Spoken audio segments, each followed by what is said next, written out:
Bonjour, je représente la société SATG Garden. Cette vidéo vous expliquera le système de contrôle du gel composé d'études microclimatiques et de machines que nous appelons les puits inversés sélectifs, comme impulsion par les principes de base. Surtout, rappelez-vous ces 4 concepts qui sont très importants. Gel de rayonnement, inversion thermique, flux d'air froid, microclimat. Gel radiatif inversion thermique. Pendant la journée, les rayons du soleil réchauffent la surface de la Terre.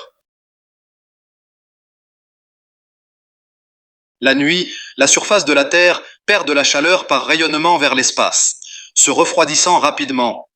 L'air en contact avec le sol se refroidit également, mais l'air à plus haute altitude reste plus chaud. Cela crée une couche d'air froid près du sol et une couche d'air plus chaud au-dessus, formant une inversion de température. Une inversion thermique se produit lorsque l'air froid est empêché de se mélanger à l'air plus chaud dans les couches supérieures de l'atmosphère. Cela maintient la température près du sol en dessous de 0 degré, favorisant la formation de gel. Flux air froid. L'air froid, comme l'eau, s'écoule le long des pentes, mais à un rythme 300 fois plus rapide. Dans les vallées, il se forme des lacs d'air froid. Pour vider ces lacs, nous ne pouvons pas le faire vers la terre. C'est pourquoi notre machine est un évier, mais vers le haut.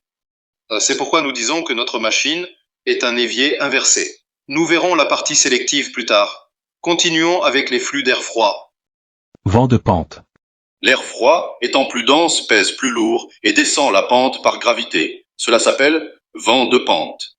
La profondeur et le débit augmentent en aval. Comme un courant d'eau, il grandit en s'écoulant. La température de l'air à la même hauteur au-dessus du sol diminue dans le sens de la pente.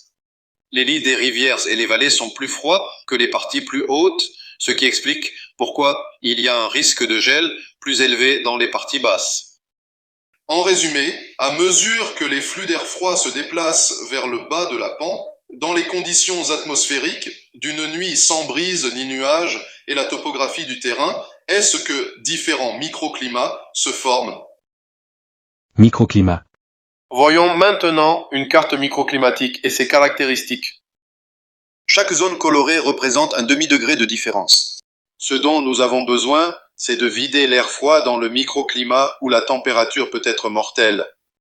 En bref, il peut y avoir plusieurs microclimats sur une même parcelle. La fonction du système est d'égaliser la zone la plus froide avec la plus chaude. Comment fonctionne le SIS?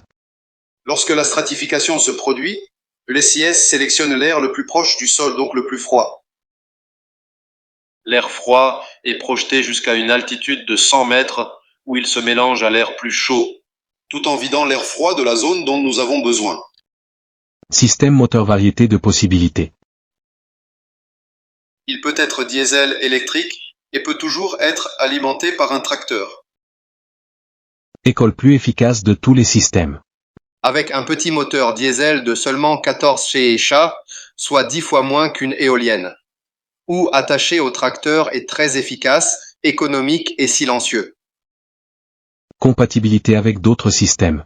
La 6 est la seule machine parfaitement compatible avec les éoliennes, les voiles et l'irrigation anti-gel.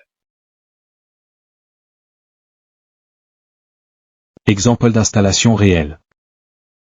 Prenons un cas réel, celui d'une ferme avec des noyers. En aval, vous pouvez voir la zone à protéger. Nous simulons maintenant le flux d'air froid et la manière dont il est retenu par le rideau installé à cet effet.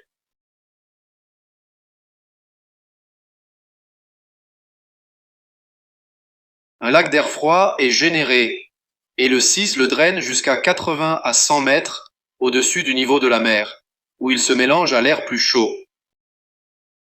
Regardons maintenant la même ferme, vue du dessus, et en superposant la carte microclimatique.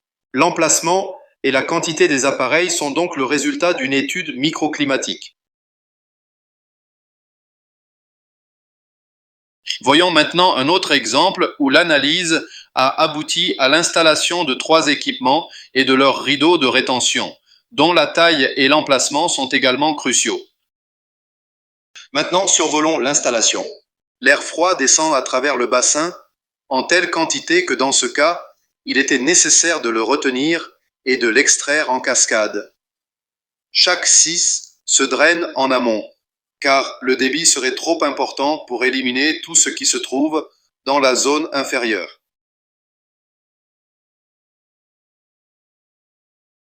Tout cela est le fruit de la science, le savoir-faire et l'expérience de plus de 30 ans de développement.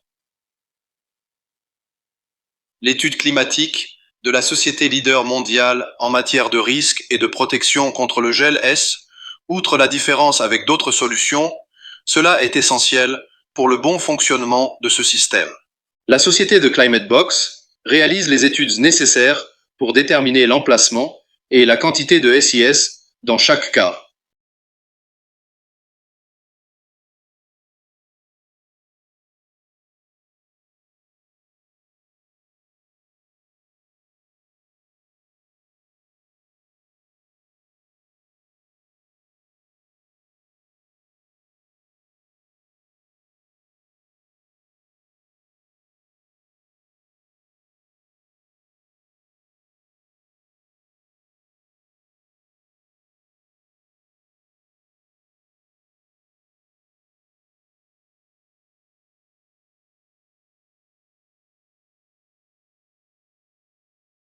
Espero haber aclarado tus dudas. Cuenta con SatGarden y The Climate Box para cualquier consulta. Muchas gracias.